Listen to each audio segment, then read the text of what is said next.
dificultad de expresar las vivencias fugitivas, los matices inefables con que el poeta siente su tema como un orgánico e inconsciente estado de gravidez, en el verso de Silvina se ha superado por el logro mismo. El autor de La inundación sostiene que, como en el caso de los grandes maestros, y quizás estos epítetos fueran rechazados de antemano por Silvina, su poesía conoce el horror en dimensiones universales. La búsqueda de ese horror, extendido ya a su narrativa, aproxima a la autora a otra búsqueda, la de la revelación de un yo ambiguo que al autoconocerse se realiza en sí y en función de los objetos del mundo, hasta producir lo que Enrique Pezzoni, que para mí uno de los estudiosos junto a Silvia Molloy, y aconsejo la introducción que hizo a la selección de su obra publicada por la editorial Celtia en 1984, me parece excelente la introducción de Enrique Pezzoni, y también el artículo de Silvia Molloy sobre Silvino Campo y la exageración como lenguaje. Este yo ambiguo que al autoconocerse busca su propio deslizamiento y, por qué no, su propia muerte para renacer como el ave fénix de las cenizas, conforma, según Pezzoni, en relación con los objetos del mundo, forma lo que él llama una infracción del contrato. Esa revelación del conocimiento a la que se aferra el yo narratológico implica también un revés de la trama, a veces un desmoronamiento por fragmentación de ese yo dudoso, en momentos una aparente disolución en nuevas tramas o escenarios. Pero ese yo paradojal sabe, al autoconocerse, que no podrá retener el abismo, su propiedad es efímera, y que, como el personaje de Delirious, la evade y le descubre sus múltiples simulacros.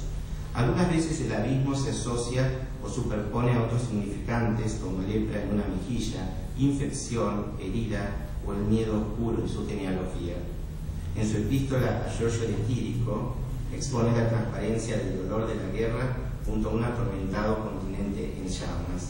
He descubierto también una obsesión común en el libro Negada Permanencia de Eduardo Jonquière, ¿no? Hay un poema dedicado a Francia, en ese momento ocupada, también como en la Enumeración de la Patria de Silvino Campo. Cito a Silvina: del carro de mudanza con espejos, de los muebles que pueblan un desierto, del ventanal con sombras entreabierto, sobre el místico ardor de los reflejos, de aquellos habitantes de mi sueño, de aquellos gladiadores en la arena, de la niña en la serena calle patética, es usted el dueño. Y más adelante, las alas del papel, los muros rojos, la oscura catedral, el cisne triste, lo que aún no pintó, para mí existe, con imágenes suyas en mis ojos. La mirada es entonces única e intransferible, el precipicio expuesto a contraluces y temperaturas extremas desdobladas constantemente, solo puede existir en el momento de la experiencia visual. Al igual que en parte de la obra de Bioy y de Borges, la presencia de los empiristas ingleses de la tríada Locke, Burke y Hume, sobre todo de estos dos últimos, del obispo Berkeley y de Hume, resulta emblemática de la posición de la escritora sobre un mundo de rostros que simulan máscaras hasta la extenuación de niñas disfrazadas de ancianas y menesterosas disfrazadas de niños asesinos y travestís, sin más leyes o normas que las de un riguroso instinto que nunca podrán controlar. Recordemos al pasar, y citemos a Berkeley: ese es percipir, ser es ser percibido. Las formas de la materia orgánica e inorgánicas existirán solamente en nuestras percepciones. Esta, inexcusablemente, se identifica con el acto del conocimiento. Para el obispo de Cloyne encontramos un yo unitario compuesto de múltiples núcleos o centros de conciencia, empírico, cognoscente y moral. Esa es la tríada que establece Berkeley. Cada cosa quedará siempre reducida a una idea. Más allá de estas ilusiones subsiste el alma, único nexo para Berkeley con la divinidad, única forma de justificar, ¿no?, a ante su religión la existencia de Dios. La percepción del mundo es consecuencia inmediata y necesaria de su Dios. En este sentido, algunos filósofos han visto un precedente del noumeno kantiano. ¿Cuál es la relación, me pregunto ahora, de Silvina Ocampo con el mundo que ella misma se revela? La escritora se revela, autoconoce dentro de su corpus como un pequeño Dios en su orbe cerrado, pero un Dios que puede morderse hasta morir, que puede masticarse hasta el abismo radiante. Como el Dios de Berkeley, sueña permanentemente un mundo a través de las palabras, instrumento equívoco y en ocasiones imposible. Nosotros, los lectores, completamos el círculo. Soñamos a Silvina Ocampo cada vez, pero siempre de una manera rigurosa y precaria, absorbiendo los jirones, el ensordecedor relampagueo de una escrupulosa geometría. La palabra, metamorfoseada entonces al equivalente de la idea, constituye la fase terminal de la percepción. La escritora, metáfora de un Dios nunca complaciente, ni siquiera irascible, sino piadoso, con omnisciente comprensión de los fenómenos humanos en el sentido que André Gide y Oscar Wilde le han dado al término piadoso.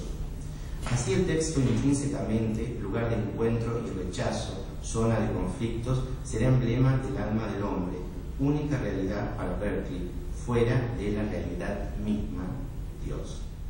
La triple interdependiente relación Dios-hombre-mundo se convierte prima facie en significante de un nuevo significado. Aparece bifurcada ya a otras direcciones. La tríada escritor-palabra, palabra igual a mundo, circunstancia ilusoria, texto.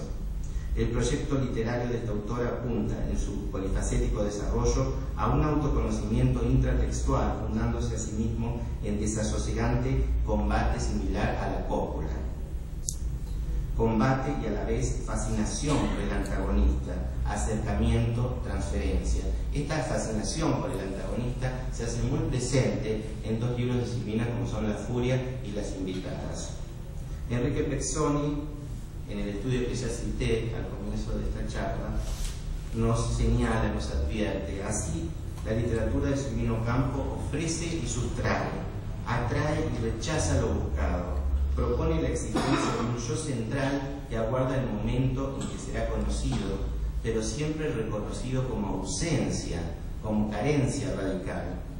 Seducción constante de un vacío que se colma con fugaces simulacros de plenitud. El deseo de escribir es en Silvina Ocampo deseo de escribirse como intento imposible. El deseo de escribir es también muy oscuramente deseo de escribir sobre el deseo. En el fondo, deseo de escribir sobre el deseo imposible. Y cito a Silvina: sin hacerse ver por mí, pero mostrándose a los demás como una máscara que jamás se quita, me sigue. Fue espejo de quien la miraba, amiga o enemiga de sí misma, revelando, ocultando secretos, desmentida por las palabras, aurecida por las emociones, horrible para sus detractores y hermosa para quienes la amaban. Se está refiriendo a su cara, que es uno de los centros de gravedad de su obra. Estoy leyendo parte del poema Las Caras. Estoy leyendo la versión que recogió Sara Facio para su publicación de fotografía de escritores. Luego Silvina hizo otras versiones del poema Las Caras. Tiranizada por sus continuas contradicciones, pensó a veces qué cómodo sería que fuera hermosa, que pudiera expresar cualquier sentimiento impunemente. Pensó también, arrojaría entonces el color de sus ojos al mar, como Polícrates su anillo, para ser feliz, ventana donde se asoman los ojos. En este mismo poema se establecen los puntos de rechazo y unión, las obsesiones recurrentes de su obra. Ahora esa cara apócrifa, aparencial y atormentada, hermafrodita, se somete a una trampa de espejos despiadada y resoluta, la más irisada de todas.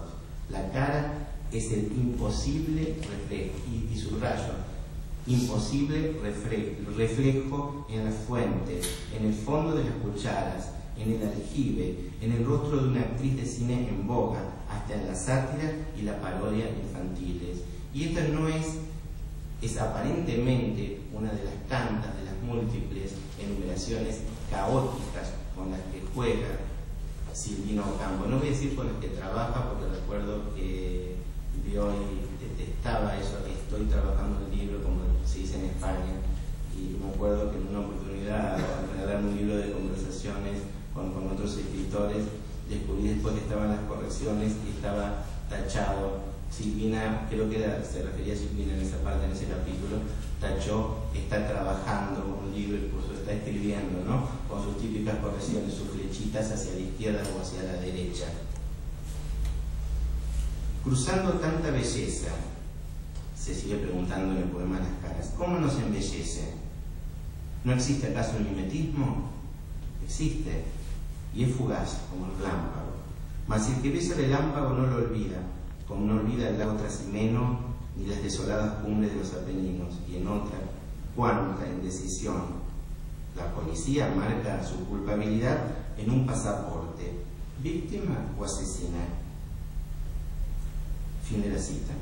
Este discurso que autorreflexiona fundando un mapa fantástico desde las inmediaciones de una realidad cotidiana contradictoria y hacia su centro, estrategia espléndida y eficaz, por ejemplo, para André Pierre de Mandiares, hunde sus dendritas, admitamos la metáfora, en un tratamiento de la imagen como usurpadora de esa misma realidad.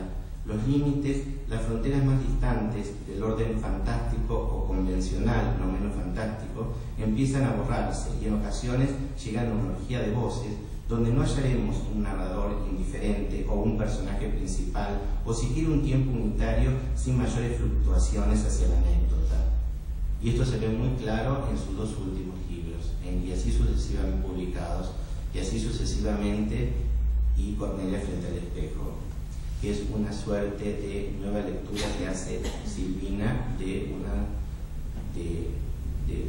los personajes más caros para ella, que era Alicia de Lewis Carroll, Alice in Wonderland. Cada una de aquellas voces, de esos yo contrapuestos, contienen en sí mismo uno de los elementos claves de la literatura fantástica, el alter ego o doppelganger originario de la tradición pitagórica. ¿Por qué no aplicar este concepto a cuentos como La expiación, o Tales eran sus rostros, o El diario de Porfiria, los tres de las invitadas? Para Silvina Ocampo, tanto la realidad como la pesadilla, ese tigre del género, según Borges, pueden admitirse como distintas lentes del caleidoscopio, otra figura cara a la autora. El contraluz más patético y conmovedor planea ya desde Viaje olvidado. En el relato homónimo, que da título al libro, el personaje narrado hasta el final desde una tramposa e intencional tercera persona quería acordarse del día en que había nacido. Para ello intenta varios regresos no exentos de dolor, terribles y poéticos racontos. Definitivamente la narradora sufrirá la no temida verdad. Hasta que un día, jugando en el cuarto de estudio, la hija del chofer francés le dijo con palabras atroces: los chicos que nacen no vienen de París. Y mirando a todos lados para ver si las puertas se escuchaban, dijo despacito, más fuerte que si hubiese sido fuerte: los chicos están dentro de las barrigas de las madres y cuando nacen salen del ombligo. Y no sé qué otras palabras oscuras como pecados habían brotado de la boca de Germaine, que ni siquiera palideció al decirlas. La sorpresa primigenia transmutará en su versión del orden aparente del mundo del personaje. Adviene un curioso extrañamiento. La madre pasa a ser una extranjera, una mera intrusa en la casa. Otro contraluz escénico y otro conocible se superponen para siempre. Y fue después de muchos días y de muchas horas largas y negras en el reloj de la cocina, en los corredores desiertos de la casa, detrás de las puertas llenas de personas grandes secreteándose, cuando su madre la sentó sobre sus faldas en su cuarto de vestir y le dijo que los niños no venían de París. Le habló de flores, le habló de pájaros, y todo se mezclaba a los secretos horribles de Germaine. Pero ella sostuvo desesperadamente que los chicos venían de París. Un momento después, cuando su madre dijo que iba a abrir la ventana y la abrió, el rostro de su madre había cambiado totalmente debajo del sombrero con plumas. Era una señora que estaba de visita en la casa. El tema de la madre extranjera y del extrañamiento de la madre es un tema recurrente en el corpus literario de Silvina. La ventana quedaba más cerrada que antes, y cuando dijo su madre que el sol estaba lindísimo, vio el cielo negro de la noche, donde no cantaba un solo pájaro. Las temperaturas extremas, la ambigüedad lumínica, unidos a los personajes que imponen o se imponen los castigos más inusuales, están relacionados con la astrología y el ocultismo en la fase que podríamos llamar del quiche paródico argentino, por un lado, y en la práctica de la clarividencia o presciencia, en el otro estoy usando una palabra muy cara a Silvina y a Borges, presciencia, ¿no? Y no adivinación. Pero los presagios carecen por su propia naturaleza de la condición de infalibilidad, como lo demuestran las primeras líneas del Soneto México, publicado originalmente por el diario La Nación en el 85. Cualquiera muere atada a un árbol verde, cualquiera sufre de morir atada, cualquiera llega a perecer helada como presagio ambiguo que se pierde. Figuras arquetípicas del hombre a lo largo de su cultura, símbolos hermafroditas de los tratados medievales de